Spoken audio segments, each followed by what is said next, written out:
Assalamualaikum warahmatullahi wabarakatuh. Alhamdulillah wa syukrulillah. Assalatu wassalamu ala rasulillah amma ba'd. Yang terhormat Bapak Kepala Sekolah SD Cangkring B, Bapak Ibu Dewan Guru SD Negeri Cangkring B yang saya hormati. Pada kesempatan kali ini, izinkan saya berbagi ilmu yang saya dapatkan pada diklat guru kendera, yaitu tentang budaya positif pada modul 1.4. Sebelum kita lanjutkan, ada pertanyaan pemantik. Monggo, apakah Anda setuju dengan pernyataan ini? 1. Hukuman dapat mendisiplinkan anak. 2. Pemberian hukuman dengan hal positif seperti membaca atau membersihkan halaman sekolah dapat meningkatkan disiplin anak. Dan 3. Memberi penghargaan dapat meningkatkan motivasi belajar anak. Menurut panjenengan sedaya, bagaimana Bapak Ibu? Apakah hukuman dapat mendisiplinkan anak? Monggo. Menurut panjenengan bagaimana? Semua hukuman, Bu. Semua hukuman apakah dapat mendisiplinkan anak? Ya, monggo Pak Imam. Tidak. Monggo. Ya. Untuk hukuman, ini ada pernyataan hukuman dapat mendisiplinkan anak, ini jelas tidak. Karena kedisiplinan itu tidak diawali dari punishment atau hukuman. Jadi nanti kalau hukuman itu istilahnya, kalau saya anak-anak akan takut karena ada hukuman. Jadi dia disiplin itu bukan timbul dari kesadaran dirinya sendiri, tapi karena hukuman, bukan dari dalam. Bukan dari dalam diri anak, tetapi karena hukuman atau punishment itu tadi. Beri tepuk tangan. Suami Pak Imam. Ya, kita lanjutkan Pak I. Nanti ada di sini. Kita lanjutkan dulu ya. Untuk topik yang akan kita bahas hari ini, yaitu 1. Disiplin positif dan nilai-nilai kebajikan universal. 2. Teori motivasi, hukuman, dan penghargaan atau restitusi. 3. Keyakinan kelas. 4. Kebutuhan dasar manusia dan dunia berkualitas. 5. Restitusi atau 5 posisi kontrol. 6. Restitusi atau segitiga restitusi. Lanjut. Disiplin positif dan nilai-nilai kebajikan universal. Nah, ini ada sebuah kegiatan, nggih. Kegiatannya yaitu kepalan tangan. Ada A dan B, ibaratkan A itu Anda, B itu teman Anda. Sobeklah secari kertas, tuliskan benda atau sesuatu yang sangat berharga untuk Anda, letakkan di salah satu tangan Anda, dan genggamlah benda atau sesuatu tersebut dengan segala daya. Buatlah sebuah kepalan. Jadi ambil kertas, ditulis sesuatu, kemudian Anda kepal. Terus teman Anda itu mencoba dengan sekuat tenaga, dengan berbagai cara untuk meminta Anda memberikan benda itu yang ada di kepalan Anda itu, bisa dengan membujuk, mengancam, menghardik, merayu, menyuap, atau apa saja agar tangan Anda kebuka. Apa yang akan Anda lakukan? Monggo.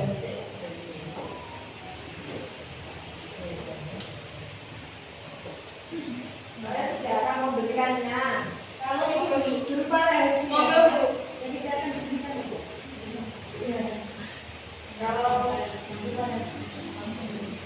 Kalau itu memang benar-benar apa yang berharga buat saya, tentu saja saya tidak akan membuka tangan saya untuk memberikannya pada orang lain. Walaupun dirayu, dibujuk, di apa itu, diancam atau dihardik, Ya, saya akan mempertahankan apa yang menjadi milik saya yang berharga, apapun itu saya tetap akan mempertahankannya. baik, ya. Beri tepuk tangan Bapak Ibu. Ya. Jadi, apapun yang akan dilakukan B, jika A tidak ingin membuka kepala tangannya, maka kepala tangan itu tidak akan terbuka. Tapi jika A mau membuka kepala tangannya, maka akan terbuka. Dari sini kita bisa ambil pelajaran, berarti paradigma itu sesuai posisi kontrol itu, kalau kita menginginkan sesuatu berarti kita akan melaksanakan. Jika kita tidak menginginkan sesuatu, kita tidak akan melaksanakan. Ya, lanjut. Ya, ini perubahan paradigma stimulus respon teori kontrol. Siapa sesungguhnya yang memiliki kontrol? Itu ada stimulus respon dan teori kontrol. Kita mencoba mengubah orang agar berpandangan sama dengan kita. Itu salah nggih? Jadi yang benar itu kita berusaha memahami pandangan orang lain tentang kita, ya, tentang dunia. Jadi kepada murid pun kita tidak boleh menstimulus respon atau membuat orang itu mengubah cara pandangnya sama dengan kita. Sama seperti Bapak Ibu guru, dengan muridnya juga begitu. Tidak boleh mengubah orang agar berpandangan sama dengan kita. Setiap orang memiliki pandangan masing-masing. Kemudian perilaku buruk dilihat sebagai suatu kesalahan. Itu juga salah. Sebagai seorang guru, semua perilaku memiliki tujuan.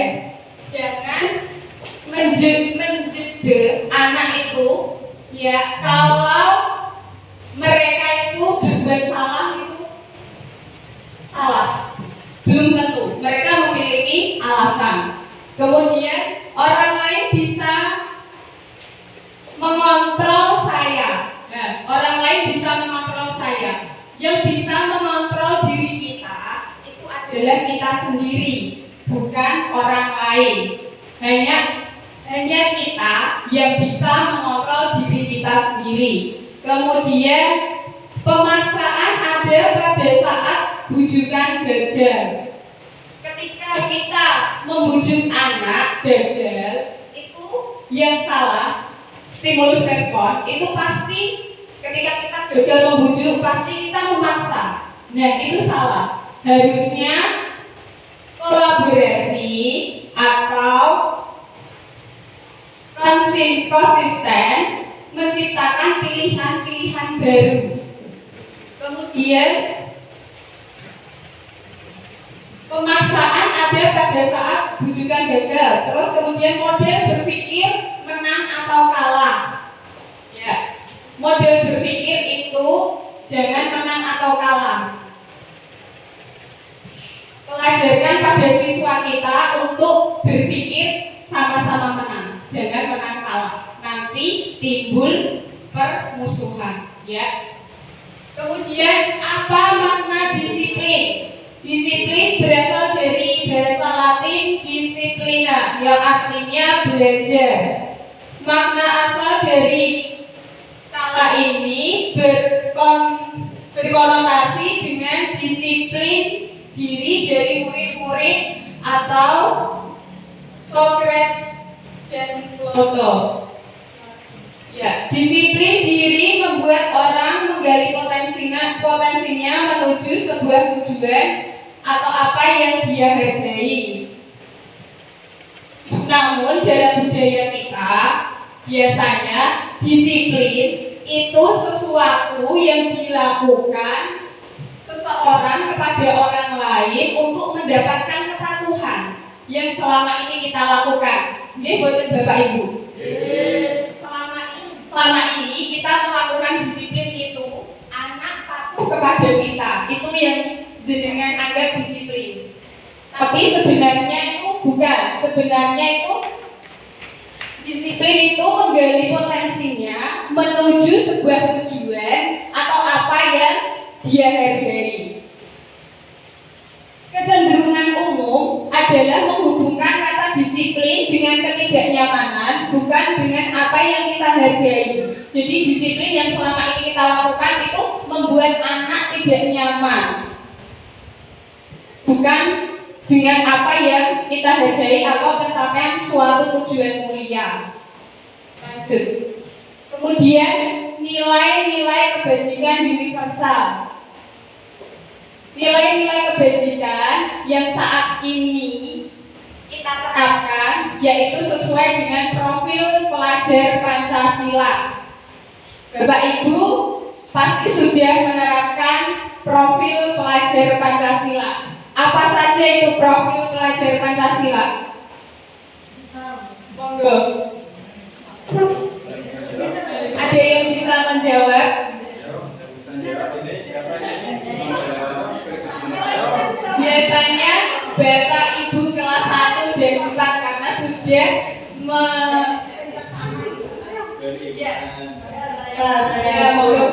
Nanti kalau kurang dilanjut ya. Satu, beriman dan bertakwa kepada Tuhan Yang Maha Esa dan berakhlak mulia. 2, mandiri. 3, aktif. 4, benar kritis. 5, gotong royong. 6, kebinekaan global. Mandiri belum? Mandiri. Ya. Ya, oke. Terima kasih.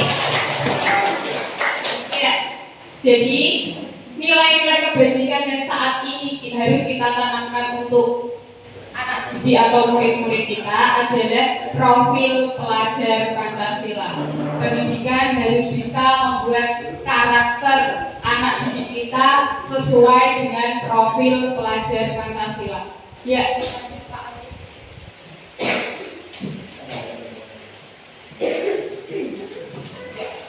Selanjutnya tentang teori motivasi perilaku manusia. Motivasi sendiri itu ada motivasi eksternal dan motivasi internal. Ini ada beberapa motivasi. 1, untuk menghindari ketidaknyamanan atau hukuman. Apa yang akan terjadi apabila saya tidak melakukannya? Kemudian, untuk mendapatkan imbalan dari orang lain atau institusi, apa yang akan saya dapatkan apabila saya melakukannya? Terus yang ketiga, untuk menghargai diri sendiri, saya akan menjadi orang yang seperti apa bila saya melakukannya? Coba, ada yang bisa memberikan pendapatnya? Nomor 1, untuk menghindari ketidaknyamanan atau hukuman, apa yang akan terjadi apabila Anda tidak melakukannya? Ya, untuk menghindari ketidaknyamanan atau hukuman, apa yang akan terjadi apabila Anda tidak melakukannya? Berarti mendapat hukuman. Nah, seperti itu, jika Anda melakukan sesuatu karena Anda tidak ingin mendapat ketidaknyamanan atau tidak ingin mendapat hukuman, berarti Anda melakukan sesuatu itu bukan dari dalam diri Anda sendiri. Berarti motivasinya itu dari luar. Berarti bukan dari dalam.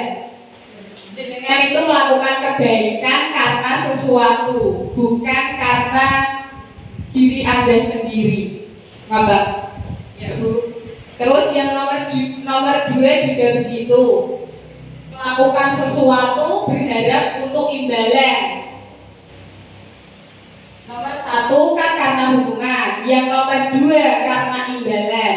Itu juga tidak kurang bagus karena kita melakukan kebaikan hanya untuk mendapatkan imbalan, bukan kesadaran diri.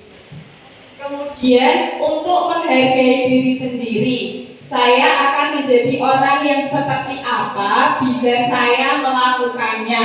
Nah, kalau yang ini itu dari dalam diri atau kesadaran pribadi. Misalnya, dengan masuk dalam kelas ada atau tidak ada kepala sekolah itu masuk tepat jam 7.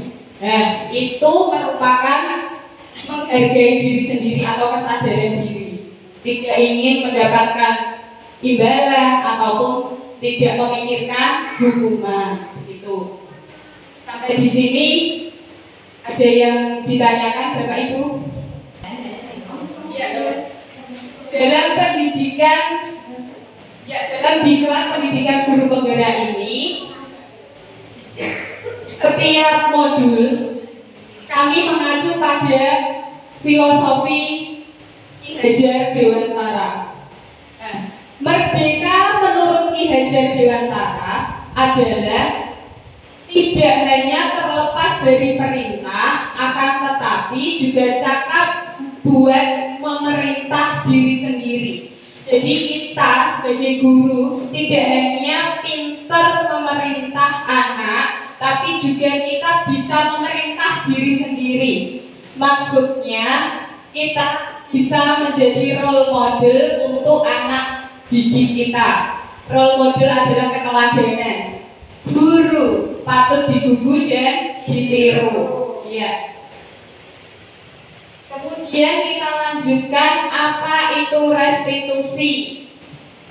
Restitusi adalah proses menciptakan kondisi bagi murid untuk memperbaiki kesalahan mereka sehingga mereka bisa kembali pada kelompok mereka dengan karakter yang lebih kuat.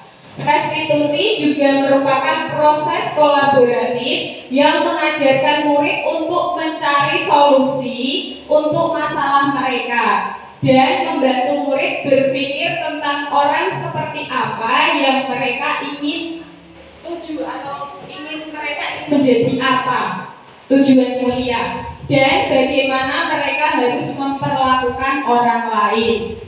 Jadi restitusi itu penyelesaian masalah murid yang dilakukan guru dengan langkah atau jalan yang paling tepat supaya murid yang melakukan kesalahan itu bisa kembali pada kelompoknya tanpa ada perasaan yang tidak nyaman.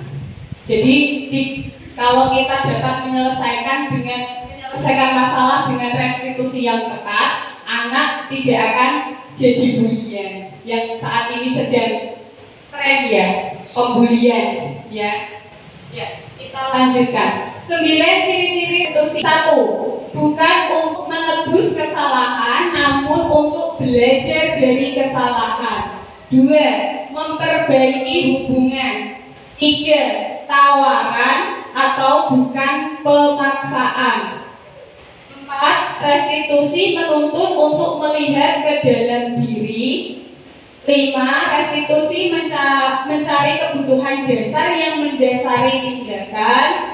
6. Restitusi diri adalah cara yang paling baik. Kemudian 7. Restitusi fokus pada karakter bukan tindakan. 8. Restitusi fokus pada solusi. 9. Restitusi mengembalikan murid yang berbuat salah pada kelompoknya. Jadi dengan restitusi itu kita bukan menebus kesalahan, maksudnya terus kamu bersalah harus seperti ini, tidak. Tapi kita belajar dari kesalahan. Misalnya anak melakukan kesalahan, kita bimbing supaya mereka itu memperbaiki, terus memberi tawaran, menuntunnya untuk kembali ke jalan yang benar. Dari kesalahan tadi menuntunnya untuk kembali ke jalan yang benar. kemudian mencari kebutuhan dari yang dilakukan tadi, pasti ada alasannya. Nah, alasannya itu apa?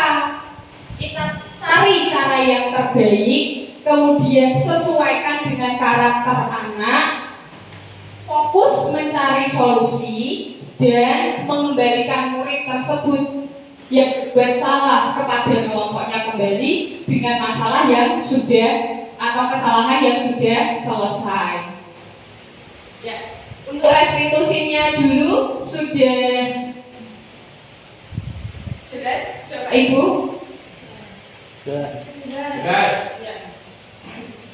Mari ya Bu, kita lakukan restitusi jika ada murid-murid yang melakukan kesalahan di kelas. Siap. Ya. Nanti di akhir ada langkah-langkah untuk melakukan restitusi. Ya. Kemudian kita lanjutkan untuk keyakinan kelas. Keyakinan kelas. Mengapa keyakinan kelas? Sebelumnya, Bapak Ibu guru pernah mendengar keyakinan kelas? Belum. Ya, nanti kita bahas di sini. Mengapa tidak peraturan saja? Mengapa harus keyakinan kelas? Mengapa kita memiliki peraturan harus menggunakan helm bila mengendarai kendaraan roda 2? Dan ya memang untuk kenyamanan itu peraturan. Iya, karena itu peraturan dari lalu kita berlalu lintas. Kemudian mengapa kita memiliki peraturan harus datang tepat waktu pada saat mengikuti pelatihan? Supaya tidak terlambat. Nah itu juga peraturan. Untuk mendukung motivasi intrinsik, kembali ke nilai-nilai atau keyakinan-keyakinan yang menggerakkan seseorang dibandingkan mengikuti serangkaian peraturan-peraturan. Jadi kadang peraturan-peraturan itu sifatnya itu memaksa. Ya apa betul Bu, Bapak? Kalau keyakinan-keyakinan kelas ini lebih ke kolaborasi atau kesepakatan bersama. Jadi di kelas, mari kita mulai sekarang. Jangan dibuat peraturan, tapi buatlah keyakinan kelas.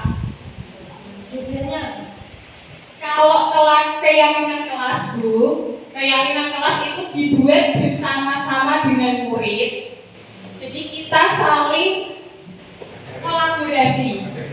Ya, kesepakatan dengan murid. Kalau peraturan biasanya yang membuat itu sekolahan. Ya. Ya. Jadi budaya positif itu di dalamnya ada lingkungan positif, ada keyakinan kelas dan ada ya peraturan kelas.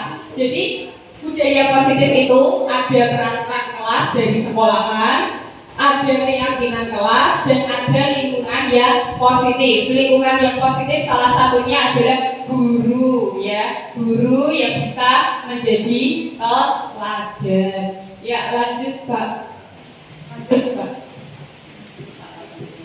Ya.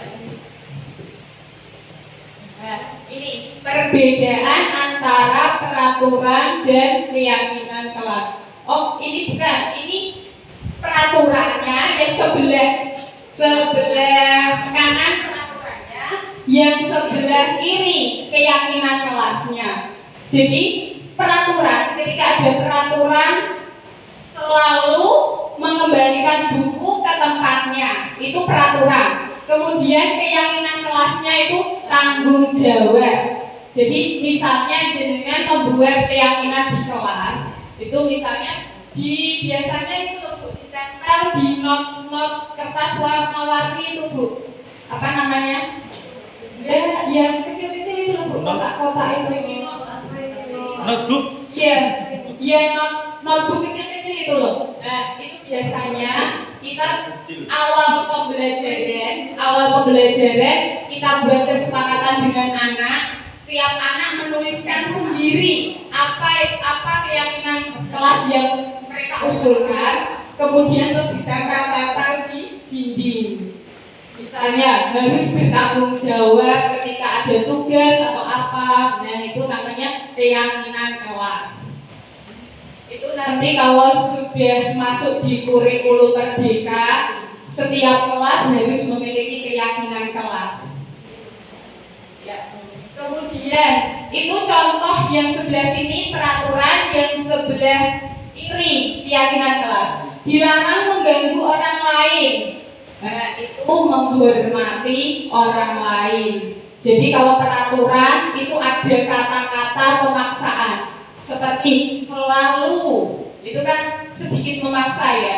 Terus dilarang, itu kan pemaksaan. Tapi kalau di keyakinan kelas tidak ada kata pemaksaan. Menghormati orang lain, itu kan mengajak ya, menghormati orang lain. Kemudian hadir di sekolah 15 menit sebelum pembelajaran dimulai. Terus yang keyakinan kelas menghormati orang lain dan berkomitmen. Kemudian dilarang melakukan kekerasan. Keyakinan kelasnya keselamatan, menghormati orang lain.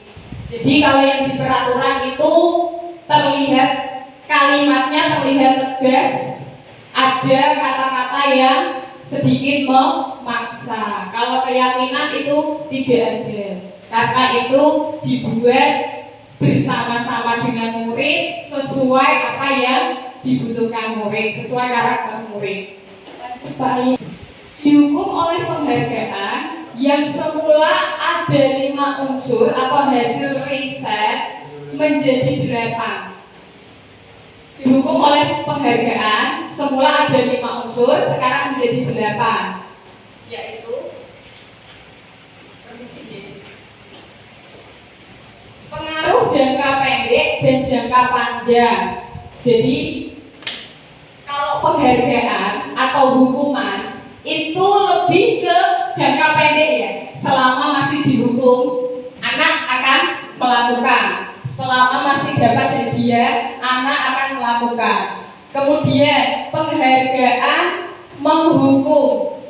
Nah, pokoknya yang dibarengi dengan hukuman dan penghargaan, anak itu pasti melakukan sesuatu itu jangka pendek. Selama masih ada hukuman itu, selama masih ada penghargaan itu, anak-anak akan melakukan. Tapi ketika penghargaan itu sudah tidak ada, hukuman itu juga sudah tidak ada, anak-anak pasti melakukannya apa ya istilahnya, males ya. Kemudian penghargaan mengurangi ketepatan. Ya, penghargaan itu kurang tepat karena anak melakukan sesuatu dengan iming-iming. Kemudian penghargaan itu tidak efektif. Yang namanya penghargaan berarti anak ngarep diberi, dikasih sesuatu. Ya. Penghargaan merusak hubungan. Kenapa merusak hubungan? Karena akan timbul ya cemburu antara murid yang satu dengan murid yang lain. Kemudian penghargaan menurunkan kualitas. Ya, jadi anak mergontok hadiah, garepe misalnya selesai dalam waktu sekian, garepe cepet-cepetan. Jadi mengerjakan tugasnya itu tidak maksimal.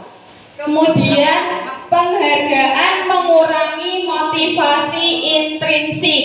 Itu sangat jelas sekali karena dengan penghargaan itu kan dari luar, dari dalam diri anak itu sedikit karena dia itu dapat motivasi dari luar. Oke, lanjut Pak Y. Ya. Kemudian dihukum oleh penghargaan. Penghargaan menurunkan kualitas. Tadi sudah, karena anak kepengen dikasih hadiah, akhirnya dia misalnya disuruh mengerjakan dalam waktu sekian, akhirnya cepat-cepat. Akhirnya garape nggih sakarepe dhewe, sakenane. Kemudian penghargaan mematikan kreativitas. Jadi karena adanya penghargaan itu, anak-anak jadi tidak timbul kreatif karena mereka merasa aku segera pengen untuk hadiah. Jadi kalau dulunya Bapak Ibu dengan memberikan hadiah itu berpikirnya bisa membuat anak itu semangat, tapi sejatinya sebenarnya pemberian penghargaan itu justru malah menurunkan kualitas, mematikan kreativitas anak, dan mengurangi motivasi dari dalam diri, mengurangi kesadaran diri anak untuk berbuat yang lebih baik lagi. Jadi untuk hadiah saya rasa kurang tepat. Hukuman dan hadiah itu kurang tepat untuk membuat disiplin positif pada anak. Kemudian ini ada contoh tindakan ya yang termasuk hukuman dan konsekuensi. Ya, kemudian apa Bu seharusnya jika tidak hukuman?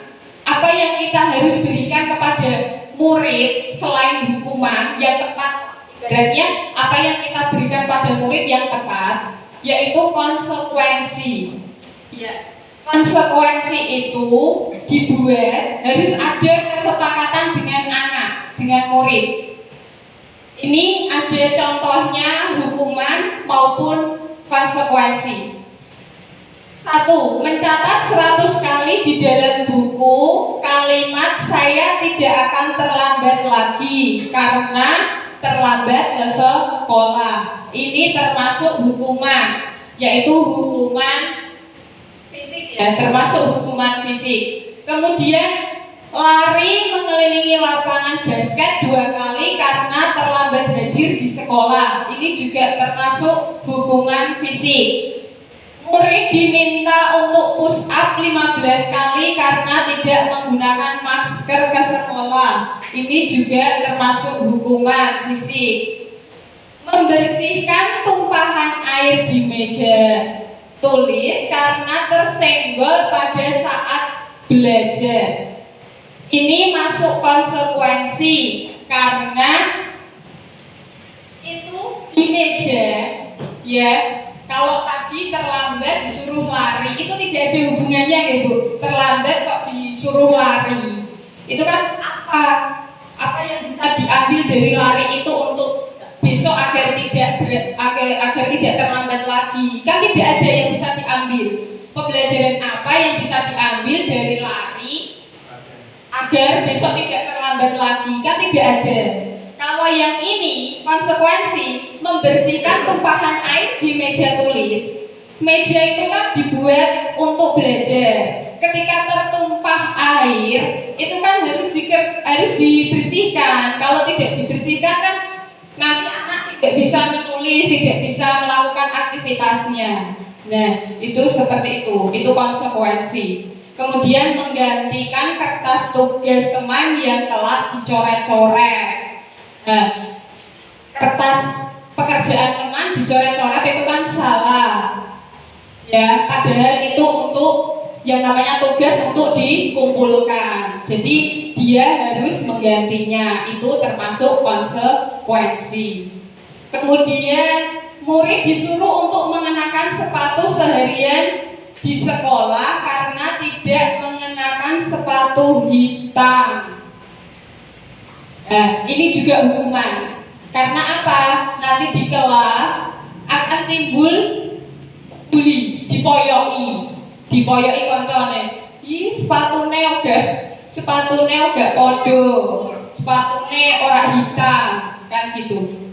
Jadi ini masuk hukuman. Kemudian lari mengelilingi lapangan basket 2 kali karena terlambat 10 menit untuk pelajaran PJOK. Nah, ini juga lari Bu, termasuk hukuman fisik. Tapi ini beda ceritanya karena ini sedang pelajaran PJOK. PJOK itu kan memang kita berhubungan dengan jasmani dan rohani ya. Jadi itu tadi yang di lapangan basket yang PJOK itu termasuk konsekuensi. Nah, ini perbedaan hukuman dan konsekuensi. Hukuman itu sesuatu yang menyakitkan, harus terjadi. Kalau konsekuensi sesuatu harus terjadi. Kemudian kalau hukuman membuat anak sakit fisik maupun hati untuk jangka waktu yang lama. Kalau konsekuensi membuat anak merasa tidak nyaman dalam waktu sebentar, dalam waktu jangka pendek, namun seterusnya bisa berubah.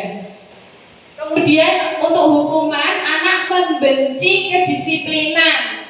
Kalau konsekuensi anak jadi menghargai kedisiplinan. Kenapa kok membenci? Karena dihukum. Kadang hukuman itu kan sifatnya kan maksa, fisik, ya.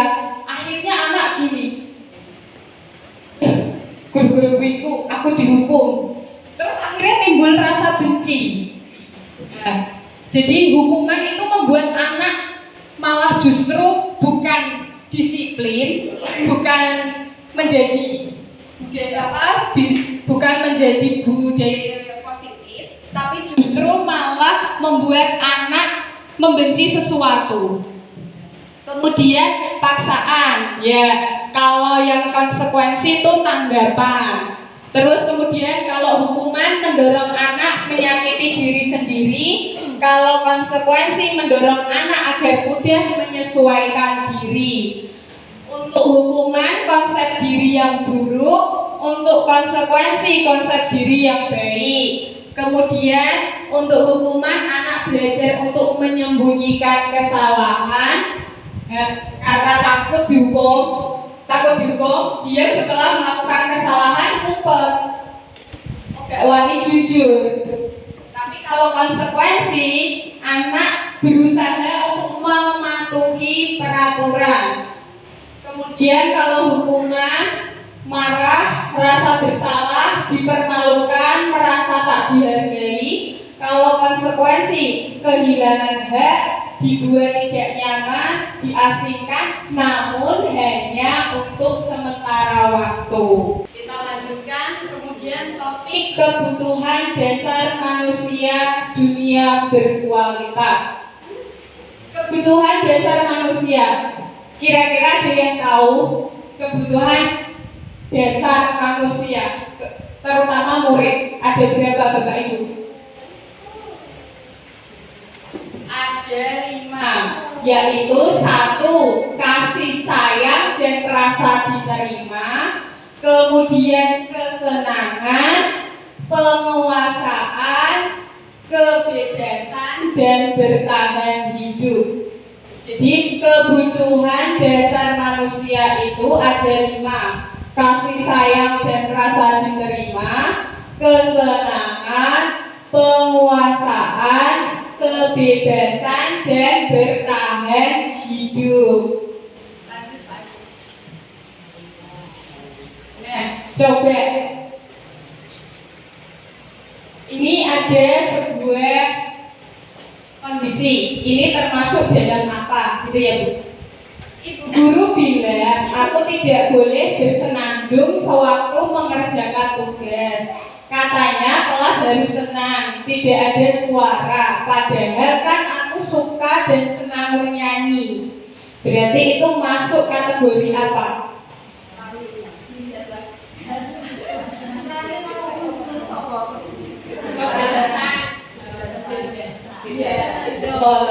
Kebebasan. Jadi anak itu kepengen sak senenge dhewe, akhirnya pengen bebas. Terus yang nomor 2, ibu guru tidak menyapaku hari ini, padahal aku pakai sandal jepit, rambut baru. Ya, kasih sayang dan rasa diterima. Istilahnya caper.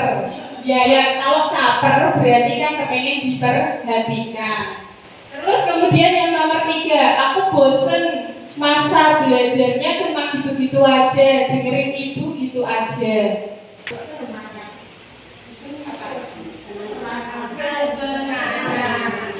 Kesenangan, oke. Lanjut. Boten Bu. Aku sebel, gambarku tidak rapi, malah ibu guru nunjukin ke teman-temanku di depan kelas.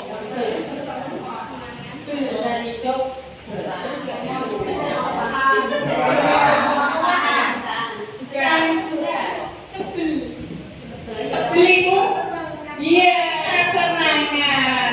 Dia itu sebel kan tidak senang. Dia kepengen senang, ya. Lanjut Pak. Bertahan hidup tidak. Saya kasih contoh Bu. Ayo lanjut Pak. Ini kemarin itu. Ya.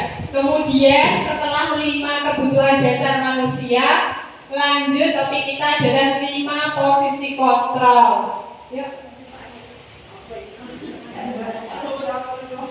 5 posisi kontrol, yaitu 5 posisi kontrol sebagai bapak ibu guru. 1 sebagai penghukum, 2 pembuat orang merasa bersalah, 3 sebagai teman, 4 sebagai pemantau, dan 5 sebagai manajer.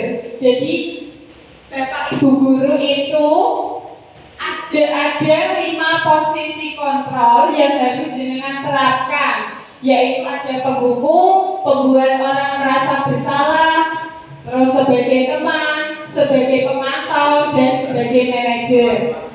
Untuk yang paling tepat jenengan gunakan sebagai guru, posisi kontrol yang tepat untuk panjenengan gunakan adalah posisi manajer seharusnya. Oke. Yang paling bagus loh ya, yang paling bagus itu posisi manajer. Iya. Terus yang istilahnya sudah bagus tapi itu sebagai teman dan pemantau itu lumayan bagus. Namun ketika jenengan jadi penghukum dan membuat orang merasa bersalah, maksudnya membuat anak itu merasa bersalah, itu adalah kurang tepat. Karena kalau jenengan memposisikan diri sebagai penghukum, saya rasa karena jika Anda memposisikan Anda sebagai guru, memposisikan diri sebagai penghukum, nanti murid atau peserta didik akan membenci Anda. Istilahnya sebagai penghukum, anak itu kan kalau dihukum kan merasa tidak nyaman. Makanya sebagai penghukum itu baiknya kita hindari. Kemudian pembuat orang merasa bersalah juga itu kurang tepat. Jadi perlu kita hindari. Yang harus kita lakukan saat ini itu sebagai teman. Namun kalau kita memposisikan guru atau pendidik sebagai teman, kita harus bisa memposisikan diri sebagai teman, tapi harus tahu posisi sebagai guru. Jadi menempatkan sebagai guru, walaupun sebagai teman, tapi jenengan menempatkan diri sebagai guru. Bukan istilahnya ada jarak ya, tapi supaya dihargai oleh murid-muridnya. Dan untuk yang paling tepat, posisi guru dalam posisi kontrol guru yang paling tepat itu posisi manajer. Manajer itu kita bisa mengontrol anak, mengelola anak dengan anak itu dituntun supaya menyadari apa yang mereka perbuat sendiri. Kalau pemantau itu guru hanya memantau, tapi masih memberikan, oh ini salah nak, ini betul gitu. Tapi kalau manajer itu menggali anak supaya bisa berpikir sendiri apa yang mereka lakukan itu salah atau benar. Jadi yang paling tepat itu posisi manajer. Lanjut Pak Ayi. Ini ada contoh-contohnya. Saya kecewa sekali dengan kamu. Itu termasuk membuat orang merasa bersalah. Kemudian kamu tidak pernah benar melakukannya. Itu termasuk penghukum. Ayolah lakukan demi Bapak Ibu. Itu termasuk teman. Kalau teman itu kata-katanya lebih ke itu ya, santai gitu loh. Kata-katanya gurunya itu santai. Ayolah, marilah gitu. Terus apakah kamu mau mendapatkan tiket bintang hari ini? Itu pemantau. Kemudian bagaimana kamu bisa menyelesaikan masalah ini? Itu manajer.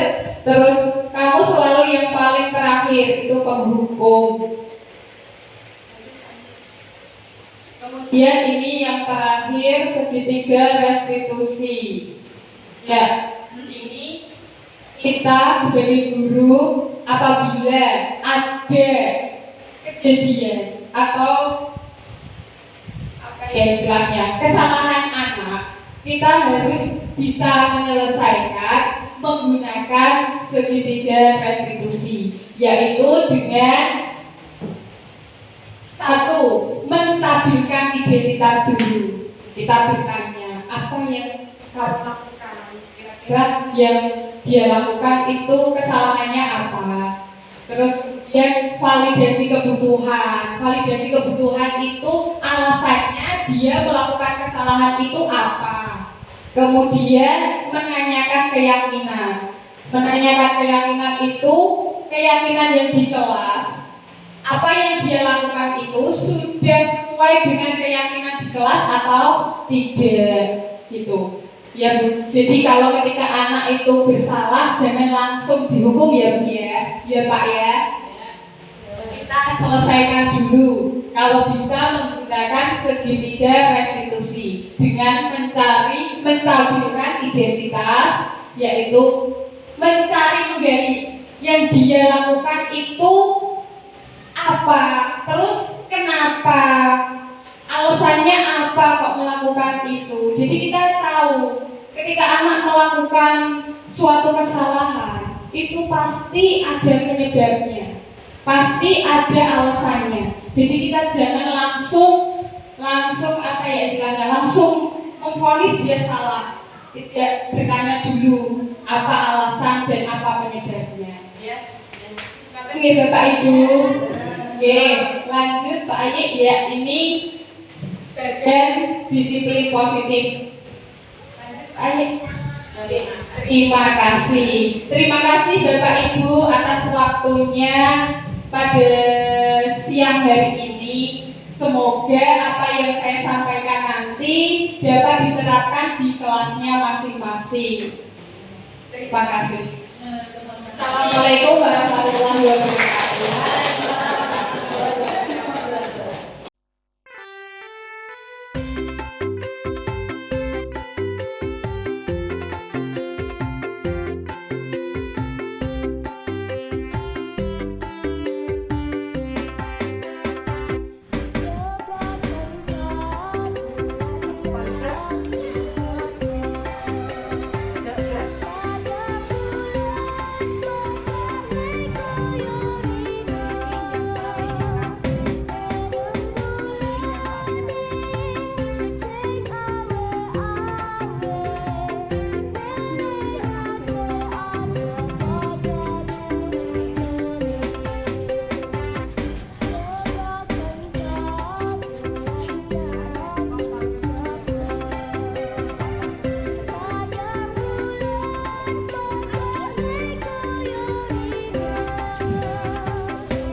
Mbak Niki.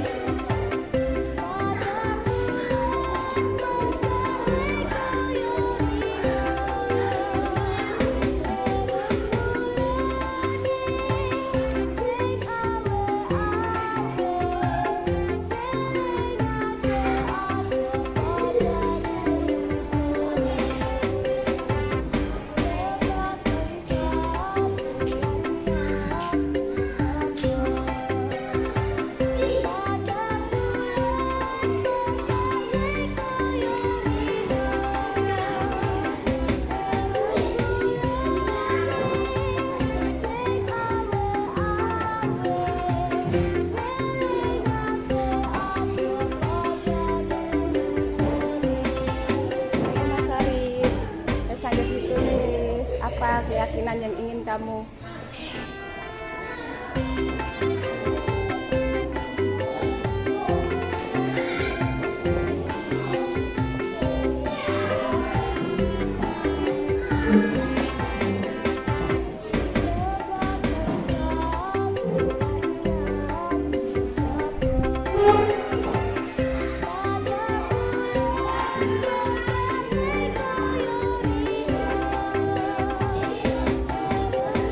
Ayo Mas Rangga, Mas Noval, bajunya dipakai Mas.